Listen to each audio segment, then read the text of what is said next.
Introduction. HTML5 introduces HTML iframe, an element that simplifies the web development process. Iframe stands for inline frame, which is a document embedded inside another HTML document on a website. Iframe allows you to insert content from another source within your own web page. Basic syntax of iframe. The basic syntax of an HTML iframe involves the iframe tag. This tag contains attributes such as src, height, and width that define the content and dimensions of the iframe. Key attributes of iframe. Src, height, and width are basic attributes of iframe.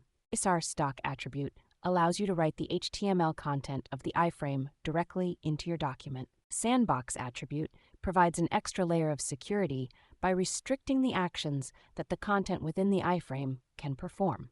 Seamless attribute makes the iframe look like it is part of the parent document by removing the scroll bars and border.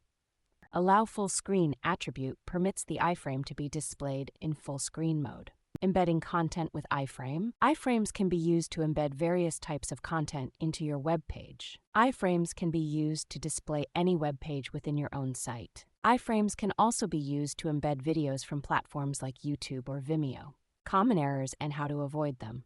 Incorrect URL in the src attribute is a common error. Always double-check the URL. Incorrect size settings can lead to display issues. Always check and adjust the height and width attributes as needed. Missing closing tag can cause unexpected results or errors. Tips and tricks. Responsive iframes can be created using CSS for mobile compatibility. Lazy loading can be used to delay the loading of the iframe until it is needed, improving loading time.